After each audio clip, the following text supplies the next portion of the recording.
Coucou, aujourd'hui je vous reviens avec une revue. Ça faisait un petit moment que j'y songeais mais j'attendais d'avoir plusieurs choses à vous présenter pour pouvoir vous en parler. Il s'agit en fait de mes tentatives, de mes découvertes vaines ou un peu compliquées dans le domaine du véganisme et du zéro déchet. Je trouve important aussi de mettre en lumière ce qui est plus compliqué chez moi ou pour moi, ce qui me demande un peu de recherche, un peu de réflexion, qui font que des fois c'est plus compliqué, que j'allais dire je régresse mais j'aime pas trop dire ça, mais que je n'arrive pas à trouver le bon compromis, la bonne alternative. Alors du coup je vais commencer avec ce que j'ai testé encore ce matin. Il s'agit des shampoings naturels. Je vous en ai parlé, ça devait être en 2015 je pense, puisque nous étions déjà à Lille. Ça fait quelques années que je suis passée au shampoing solide, sachant que j'avais essayé aussi le Shikakai, que j'avais fait des shampoings moi-même, donc voilà, j'ai testé pas mal de choses. C'était canon, enfin voilà, moi je trouvais ça très bien. Certains étaient plus sympas que d'autres, certains apportaient plus de brillance que d'autres.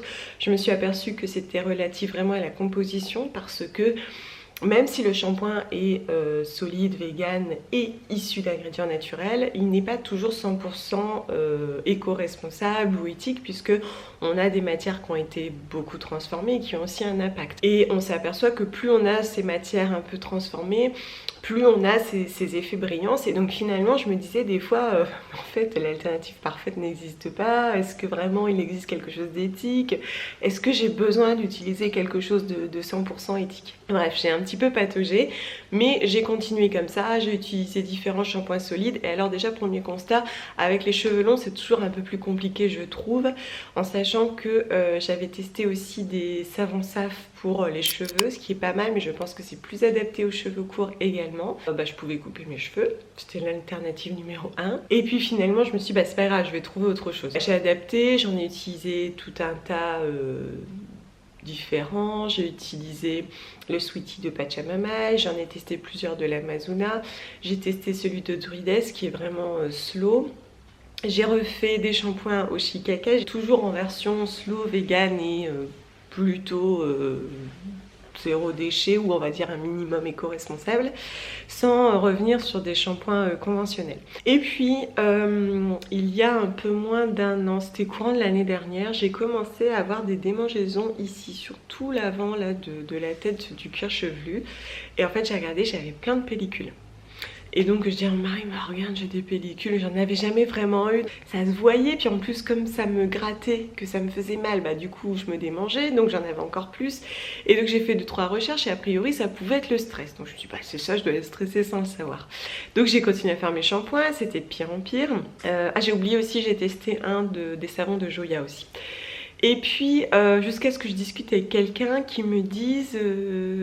Ah, tu sais, moi les shampoings solides j'ai dû abandonner parce que mon cuir chevelu ne les tolère plus.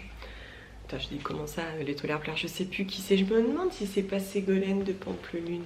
Je suis pas sûre à 100%. Bref, je me suis dit en fait c'est peut-être pour ça que j'ai des pellicules.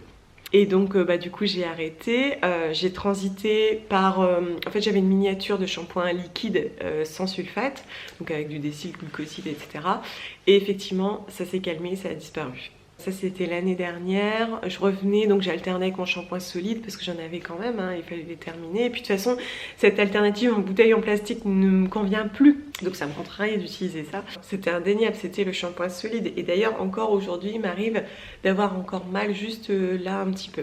Et donc il semblerait en fait que ce soit le concentré de tensioactif à frotter en plus sur le cuir chevelu. Alors bon, après je faisais plus frotter dans mes mains et après j'appliquais, mais le fait est que c'est tellement concentré que ça avait déséquilibré mon cuir chevelu, donc j'étais un petit peu dégoûtée. Alors bref, j'ai continué comme ça en alternant, réduisant encore les lavages, j'ai fait des bains d'huile sur mon cuir chevelu pour l'apaiser.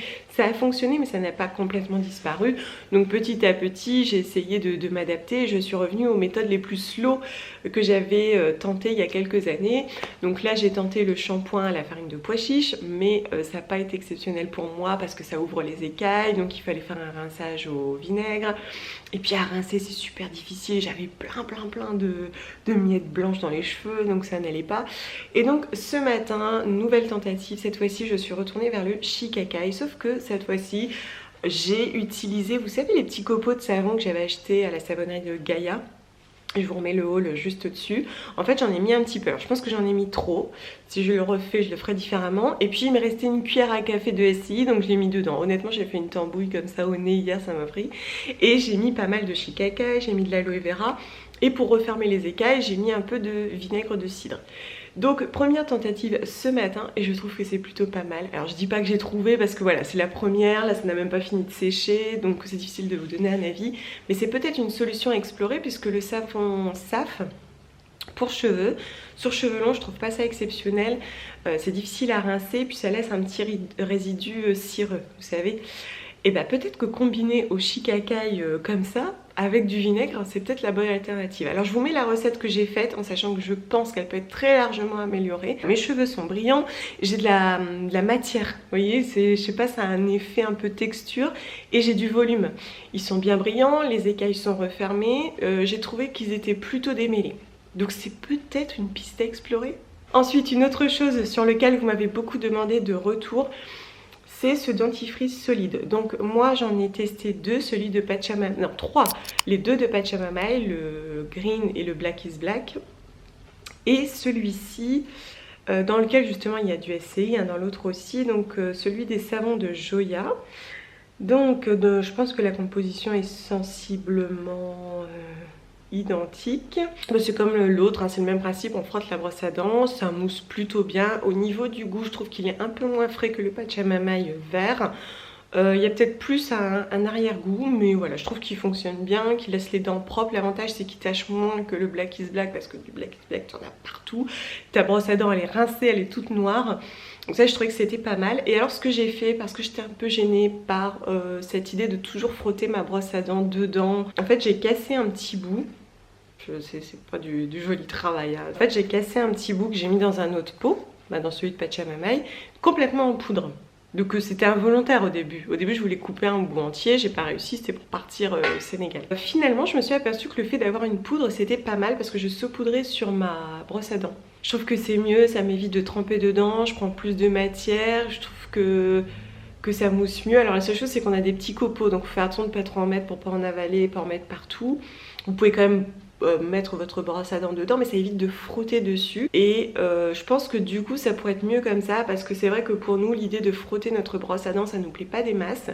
Ça permet de diviser les quantités, chacun dans son petit pot, comme ça si on a un qui est malade on n'est pas obligé de sacrifier tout le pot. Je trouve que ça avance un petit peu, c'est vrai que le dentifrice solide ne fait pas l'unanimité chez moi. Donc je pense que cette solution, ça serait une solution à explorer, en tout cas pour mon mari et moi. Mon fils ça sera dans un second temps puisque à l'heure actuelle il est toujours sur le tube de Logodan.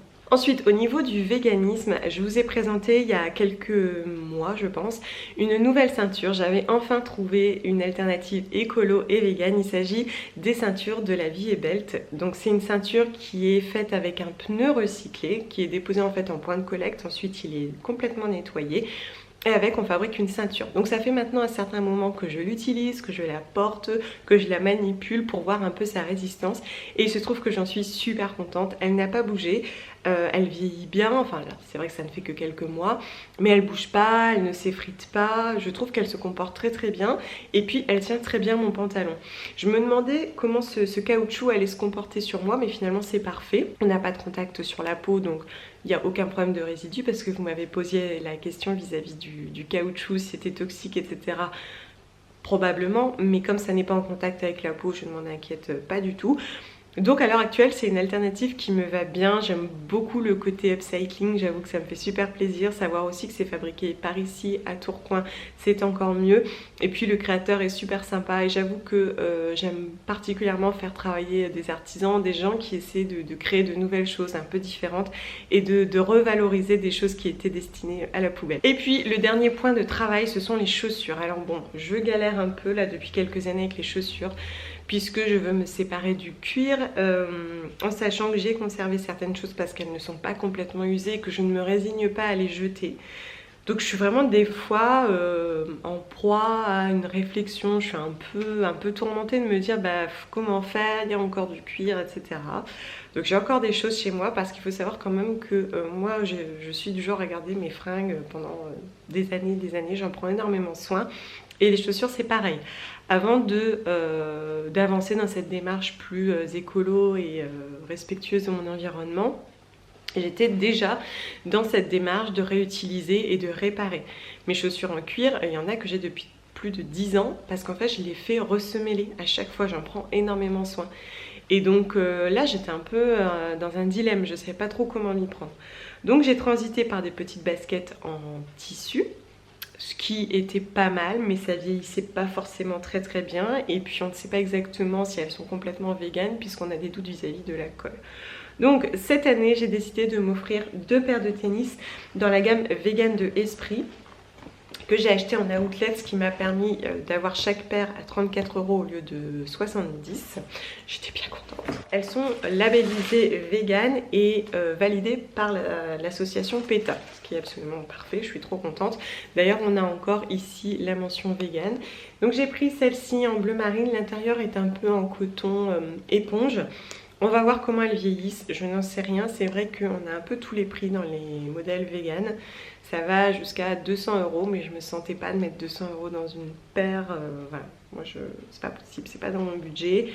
Je sais pas comment ça va vieillir, enfin voilà. La seule chose qui m'a fait hésiter, c'est le côté éthique, parce que ça reste des produits fabriqués en Chine et c'est vrai qu'on n'a pas toujours de visibilité sur tout ça. Donc ça m'interroge toujours, je sais que c'est pas toujours aussi peu éthique qu'on le croit puisque je sais des choses sur la grande distribution, donc voilà, ça m'a permis un peu d'ouvrir mon esprit, mais ça reste un produit fabriqué en Chine.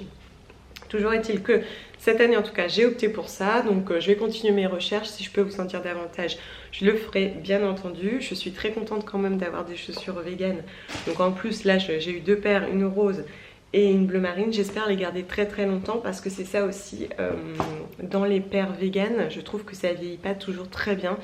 Il faut quand même se dire que c'est une matière synthétique, hein, c'est du PU dessus, donc voilà, déjà c'est synthétique, je suis pas forcément fan. Et puis souvent ça finit par se craqueler. Donc on va voir comment ça se comporte. J'espère quand même pouvoir les garder longtemps et que ça va m'aller. Après il reste les Veja, peut-être que je partirai là-dessus. J'en ai acheté une paire à mon fils en solde l'année dernière.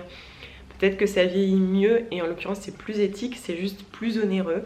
Donc voilà, je suis toujours en recherche, mais c'est pour vous dire que on fait juste de notre mieux, on ne peut pas toujours trouver la solution comme ça en un claquement de doigts.